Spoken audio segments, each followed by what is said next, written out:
বলেন। আপনি যদি ভুল প্রমাণ করতে পারেন আলেমকে জিজ্ঞাসা করেন। যেটা বলছি এটা একেবারে পড়ে এসেছি, আর এইটাই হবে সামনে। মুসা নবীকে আল্লাহ যদি এই ঘোষণা দিতে পারেন, মুসা নবীর মতো যে মানুষগুলো এতদিন এই জুলুম নির্যাতন অত্যাচার কোণঠাসা হয়েছিল, তাদেরকেও আল্লাহ মনে হচ্ছে সামনে এটা দেবে। সেই পরিবেশ তৈরি হচ্ছে। নাই তো 15 থেকে একবারে 3.5 মাসে 58 জন, 100 জনের 58 জন কোন কারণে তৈরি হচ্ছে? এটা আমরা তৈরি করি না, আল্লাহ তৈরি করে দিচ্ছে। যে ব্যক্তি সেদিকে যেতে চায় তাকে আল্লাহ ওই দিকে যাওয়ার মতো ব্যবস্থা করে দেয়। জালেমরা চলে গেছে, এখন যদি কেউ নতুন করে জুলুম করার চেষ্টা করেন, এজন্য তো দেশের অনেকেই বলছে চাঁদাবাজ পাল্টিয়েছে শুধু নাম। আগে ছিল একদল, এখন করছে আর একদল। চাঁদাবাজ ঠিকই আছে, শুধু নাম পাল্টিয়েছে। মানুষকে কি পাগল পেয়েছেন আপনি? ওর মাথায় কি কিছু নেই? সব জানে, সব বোঝে। জায়গা মতো কিন্তু সময় মতো সব উলট পালট করে ফেলবে। এই জন্য সাবধান হবে। আমি যে আয়াত 2টা পড়লাম সূরা কসসের 5 আর 6, আমার মনে হচ্ছে আল্লাহ যেন সামনে এটা দেখাবে। কারণ আলেমদের ধারণা আল্লাহ ভুল করে না। আপনি তাকান, আলেম রাজা ধারণা করেছিল কোরআনের পাখি আল্লামা দেলাওয়ার হোসেন সাইদি রহমতুল্লাহ আলাইহি, উনি শুধু বলেছিলেন এই দেশে জালেমরা ইঁদুরের গর্ত পাবে না, আল্লাহ ঠিক মিটিয়ে দিয়েছে। উনি বলেছিলেন এই দেশ থেকে একটু নাড়া দেওয়া হবে, দিল্লি গিয়ে পড়বে, ঠিক তাই পড়েছে। কেন 29টা প্রদেশ আছে ওই দেশে, একটা প্রদেশে যে পড়লো না, একেবারে দিল্লি গিয়ে পড়েছে।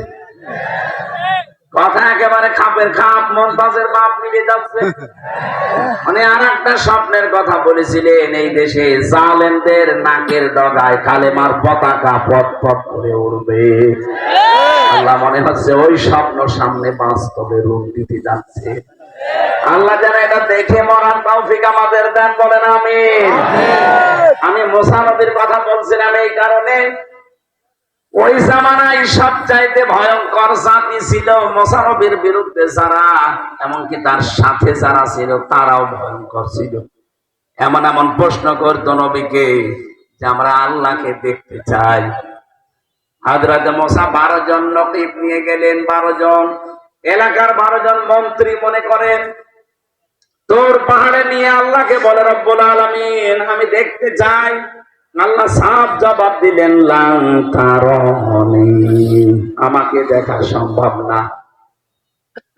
হযরত মুসা আলাইহিস সালামের সাথে যে 12 জন নকিব ছিল, আল্লাহ পাক এবার তাদেরকে বললেন ওয়ালাকাদ আখাযাল্লাহু মিসাকা বানি ইসরাঈল, আমি অঙ্গীকার নিয়েছিলাম, আমি আল্লাহ ওয়াদা নিয়েছিলাম। বনি ইসরাইলদের কাছ থেকে অঙ্গীকার নিয়েছেন কে? বলেন বলেন। তাদের কাছে, বনি ইসরাইলদের কাছ থেকে। এখানে সরাসরি আল্লাহ যেহেতু অঙ্গীকার নিচ্ছে, ওয়াবাসনা মিনহুম মুসনায়া শারা নাকিবা, আমি তাদের ভেতরে 12 জন নকিব, দলপতি, সর্দার, লিডার, নেতা, মন্ত্রী যাই বলেন এদেরকে পাঠিয়েছিলাম। তাদেরকে বললাম দেখো আমি আল্লাহর সাথে দেখা করা তোমাদের এই চোখে সম্ভব না, কারণ আমি আল্লাহর যে শক্তি পাওয়ার তোমাদের এই চোখে সেই শক্তি নেই। এটা দেখে সহ্য করার মতো কায়দা দুনিয়ায় কোন চোখের নেই। এটা দেখা সম্ভব শুধু জান্নাতে। কোথায়? জান্নাতে ছাড়া চর্ম চোখে দুনিয়াতে কেউ আল্লাহকে দেখতে পারবে না। যে সমস্ত ভণ্ডর নামে পীর গুলো বলে আমার আল্লাহর সাথে দেখা হয়, কথা হয়, টাটকানির ভেজাল শয়তান। হযরত মুসাকে ডাক দিয়ে বললেন নকিবদেরকে শুনিয়ে দেন, আকাল আল্লাহু ইন্নী মাআকুম, আমি আল্লাহ তোমাদের সাথে আছি, কিন্তু আমার সাথে দেখা হবে না। নিজ নিজ এলাকায় ফিরে যাও, নিজ নিজ এলাকায় যে জনগণকে বলো আল্লাহ আমাদের সাথে আছে, আমরা আল্লাহকে দেখতে পাইনি কিন্তু উনি আমাদের সাথে আছে। যদি আমরা দুনিয়াতে 5টা কাজ করতে পারি আল্লাহ আমাদের সঙ্গে আছেন। সুবহানাল্লাহ বলতে পারেন? সুবহানাল্লাহ। এই পৃথিবীতে 4,500 ধর্মের মানুষ এখন আমরা বাস করি।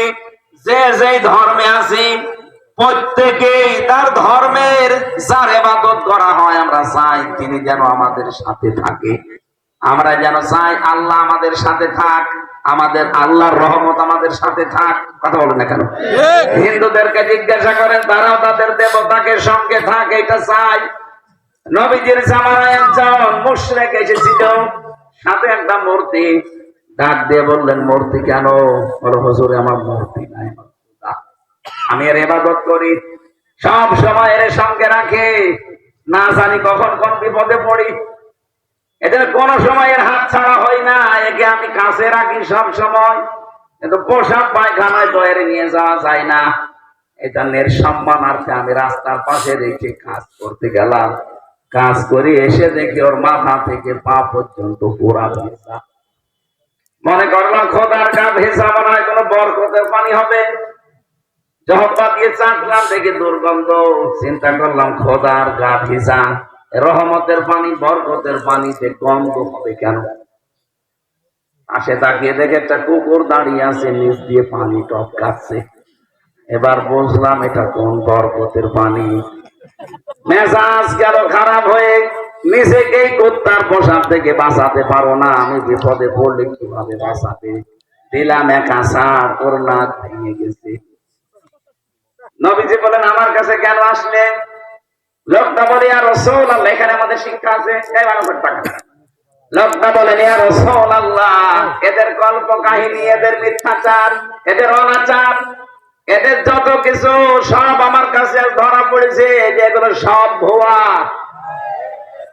এতদিন যার উপরে ভরসা করতাম সে নিজেকেই বাঁচাতে পারলো না, মাত্র 3 ঘন্টার ব্যবধানে পুরা দেশ থেকে মাটির সাথে মিশে গেল। অথচ এই লোকটাকে মাথার উপরে রেখে নিচে আমি একজন হুদা, হাত বের করে বলতাম যে আমি এলাকায় আছি, কারণ উপরে যে 2 জন আছে ওগুলো খোদা আর আমি হুদা। কথা বলছে না কেন? এই বিশ্বাসে তো রাখতেন নাকি? দেখেছেন মা বাবার মেয়ের ছবি 2 দিকে দিয়ে নিচে হুদা এভাবে হাত বের করে আছে, ও বোঝাতে চাই এলাকার জনগণকে আমি কিন্তু অমুকের লোক, খোদা আমার মাথার উপরে থাকতে আমার ভয় নেই। ওই জামানায় ওই মুশরিকতাই করতো, ওনায় না বুঝে করতো। আপনি কোন বুঝে করেন? আপনি কোন বুঝে করেন বলেন তো? ওনার না বুঝে করেছে, আপনি কোন বুঝে করেন? ও তো বসার পরেই দেখেছে যে না, কুত্তা পোশাক থেকেই বাঁচাতে পারে না, ও আমারে বাঁচাবে কি করে? এই দেশের জনগণ যখন 5 তারিখে বুঝেছে যেগুলো সব ভুয়া, সব মিথ্যা, সব চাপাবাজি, তখন আর 1 সেকেন্ডে দেরি করে না, সব মাটির সাথে মিশিয়ে দিয়েছে। আমার কুষ্টিয়ার 5 রাস্তার মোড়ের ওই শয়তানটা খুব শক্ত ছিল, ওটা ভাঙা যাচ্ছিল না, এত শক্ত করে বানিয়েছে, শেষে বেগুনি এসে ভেঙেছে। তারপরও জনগণ রাখে নাই, ওই জায়গায় আমার সামনে 14 জন মানুষ এক জায়গায় মারা গেছে। ওর পরের দিন 6 তারিখে সকালবেলা বাংলাদেশ জামাত ইসলামীর জেলা আমির অধ্যাপক আবুল হাসেম কুষ্টিয়ার জেলা আমির ঘোষণা দিয়ে দিলেন, লক্ষাধিক মানুষ নিয়ে এটা আর মূর্তি চত্বর থাকবে না, এটা হয়ে যাবে আজকে শহীদ চত্বর। আমার ভাইরা, আমি যেটা বোঝাতে চাচ্ছিলাম, যে যে ধর্মে আছে ও ওই ধর্মের দেবতাকে ও চাই যে আমার সঙ্গে থাকতে, বলে আমার ভয় নেই, চিন্তা নেই। আমরাও চাই আমাদের আল্লাহ আমাদের সাথে। কথা বলেন না কেন? আল্লাহ বলেন মুসা এই 12 জন দলপতিকে বলেন নিজ নিজ এলাকায় যে তারা মানুষকে বলুক আল্লাহকে দেখি নাই, কিন্তু উনি আমাদের সঙ্গে আছে, উনি আমাদের সাথে আছে, আমাদেরকে 5টা কাজের আদেশ দিয়েছে। লাইনা কমতুমুস সালাতা ওয়া আতাইতুমুজ যাকাত। 1 নম্বরে লা, অবশ্যই, ইন মানে যদি, অবশ্যই যদি তোমরা এলাকায় যে নামাজ কায়েমের আন্দোলন করতে পারো, তাহলে নামাজ কায়েম করার কথা এই জায়গায় দিয়েছেন, নামাজ পড়ার কথা না। কথা বুঝতেছেন? তাহলে নামাজ কায়েম করার, আন্দোলন করা, এটা যদি কেউ ইনভলভ থাকে, লেগে থাকে, আল্লাহ তার সাথে আছে। আজ বাংলাদেশে আমরা অনেকে নামাজ পড়া, নামাজ পড়তে রাজি, কিন্তু কায়েমের কথা বললে আমরা রাজনীতি মনে করি। আপনি নামাজ কায়েম যতদিন করতে না পারবেন, আল্লাহ আপনার সাথে থাকবে না। আপনার জুব্বা থাকতে পারে, আপনার দাড়ি থাকতে পারে, আপনার তসবিহ থাকতে পারে, আল্লাহ আপনার সাথে থাকতে হলে নামাজ কায়েম করা লাগবে।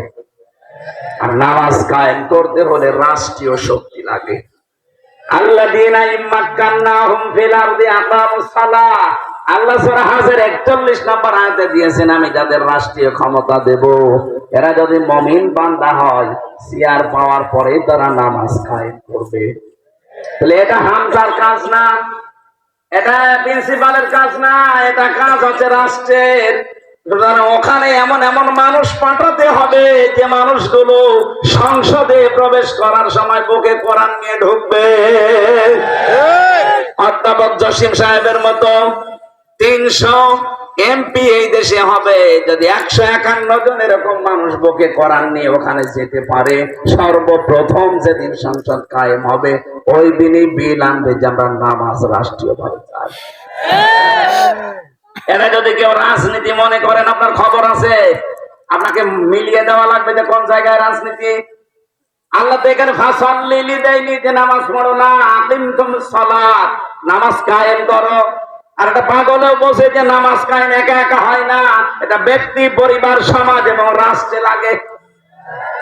আর নামাজ কায়েম করবে কারা? আল্লাহ তো কোরআনে ঘোষণা দিলেন, সূরা হজ 41 নম্বর আয়াত, 17 নম্বর পারা, 16 নম্বর পৃষ্ঠার 6 নম্বর লাইনে আছে। যত তাফসীর আছে বাংলাদেশে, বাংলা ভাষায় বলেন, আরবিতে বলেন, পড়েন। নামাজ কায়েমের দায়িত্ব হামজার না, নামাজ কায়েমের দায়িত্ব রাষ্ট্রের। ওই রাষ্ট্র গঠন করতে হলে হামজাকে লাগবে। এক কথা বলছে না কেন? সুতরাং আমরা এই দেশের 18 কোটি মানুষ প্রত্যেকে এক একজন করে হামজা বলেন, প্রত্যেকে এক একজন করে হামজা। সামনে যদি সময় আসে এমন মানুষকে আমরা পাঠাবো যে লোকটা সর্বপ্রথম দিন যে নামাজের বিল আনবে। এমন লোককে আমরা পাঠাতে চাই না যে লোকটা সর্বপ্রথম দিন যে ডাইলের বিল আনবে, আমরা ডাইল খেতে চাই। এরকম লোক দেখেছে? আমরা বাবা খেতে চাই, মাল খেতে চাই। আপনি বলেন আমার একটা ভোটে আর কি হয়? কি হয় মানে মাইয়াশফা শাফাআতান হাসানাতান ইয়াকুল্লাহু কিফলুম মিনহা ওয়া মাইয়াশফা শাফাআতান সাজ্জিয়াতান ইয়াকুল্লাহু নাসিবুম মিনহা। সূরা নিসার 85 নম্বর আয়াতে আছে, কোন মানুষ যদি ভালো কাজের সুপারিশ করে, ওই কাজটা ওই লোকটা করে যে সওয়াব পাবে, আপনি শুধু সুপারিশ করে ভোট দিয়ে রায় দিয়ে একই সওয়াব পাবেন। আপনার একটা ভোটের কারণে উনি যদি সত্যি এমপি হতে পারে, উনি যদি সত্যি সংসদে যেতে পারে, আর 151 জন জসিমউদ্দিনের মতো মানুষ যদি দাঁড়িয়ে বলে আমরা নামাজের বিল চাই, আজকে চাই, স্পিকার যদি বলে এটা চান কারা কারা, যদি 300-র ভেতরে 151 জন হাত তুলে ফেলে, ওই রায়টা কিন্তু বলবে জয়যুক্ত হয়েছে। পরের দিনের নামাজের ওয়াজ করা লাগবে না, মানুষ এমনি আজান হলে মসজিদে যে নামাজ পড়বে। কথা বলেন ঠিক কিনা? আমি ভোট দিয়েছিলাম মাত্র একটা, কিন্তু 18 কোটি মানুষ নামাজ পড়লে যে সওয়াব পাওয়া যাবে, সব আমি একাই পেয়ে যাবো। সুবহানাল্লাহ বলতে পারেন না? এটা দুনিয়ার কাজ হয় কি করে? এটা তো আমার আখিরাতের কাজ। না, এটা রাজনীতি, এটা ভোট ভাগ। ভোট ভাগ কত কি আছে? ভোট এই শব্দটা কোরআনে আছে, ইন্নাল্লাহা ইয়া'মুরুকুম আন তু'আদ্দুল আমানাতি ইলা আহলিহা। মারিফুল কোরআন তাফসীর খোলেন, আমানাত বহুবচন এই শব্দের ব্যাখ্যায় আল্লামা শফি লিখেছেন, এখানে আমানাত মানে ভোট। কোরআন তো নিজে পড়ে না, বসে না, কেউ বোঝালে তাহলে উল্টা বোঝে।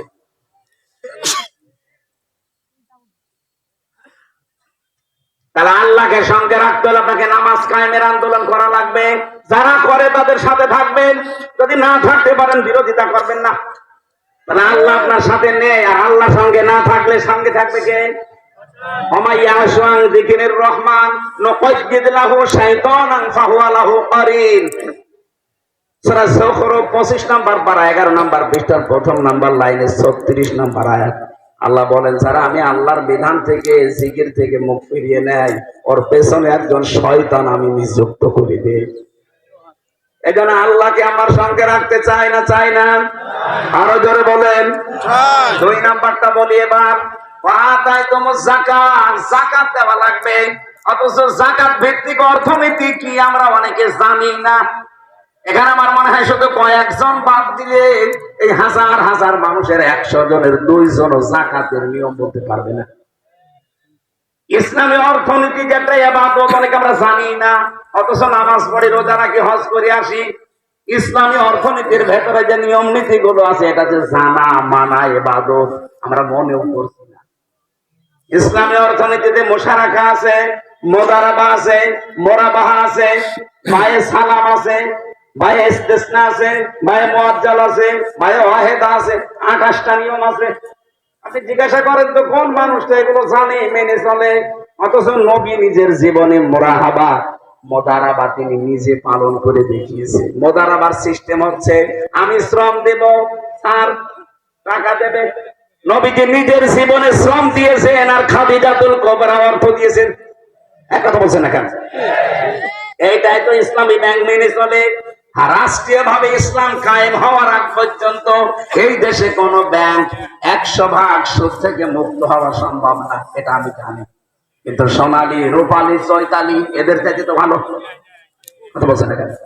ওরা সরাসরি হারাম কাজে লিপ্ত। এরা চেষ্টা চালাচ্ছে, পারছে না। এতদিন যাই গুছিয়ে এনেছিল এই সালম, এই হারামখোর 80,000 কোটি টাকা মারি কাটি। নিজে তো একটা ব্যাংক বানাতে পারো না, একজন বানিয়ে দিয়েছে আর বাবার জিনিস মনে করে সব সবাই করার দরকার শয়তানগুলো। কত হাজার হাজার লক্ষ লক্ষ মানুষের কর্মসংস্থান হচ্ছে, নিজে তো 1 টাকা উপায় করতে পারে না। মানুষের উপায় করা টাকাগুলো নিয়ে 1-2 টাকা না 80,000 কোটি টাকা মারি কাটি করেছে। আর ওই দরবেশ, এত বড় বড় দাড়ি দরবেশ, ও 7টা ব্যাংক থেকে 36,000 কোটি টাকা মারি কাটি। প্রতি বছরে 42,000 কোটি টাকা পাচার হয় এই দেশ থেকে। প্রতি বছরে 15.5 বছরে হিসাব করে দেখেন। আমি বানিয়ে বলছি না, সব পড়াশোনা করে দেখে দেখে বলছি। প্রতি বছরে যদি 42,000 কোটি টাকা করে পাচার হতো, 36,000 কোটি টাকা একজনই মারিং কাটিং করলো। অথচ আমাদের পদ্মা সেতু বানাতে তাও 3 বারের বাজেট, একবারে বাজেট দিলে অত লাগতো না। প্রথমে মাত্র 12,000 টাকা না কত বাজেট দিয়েছে।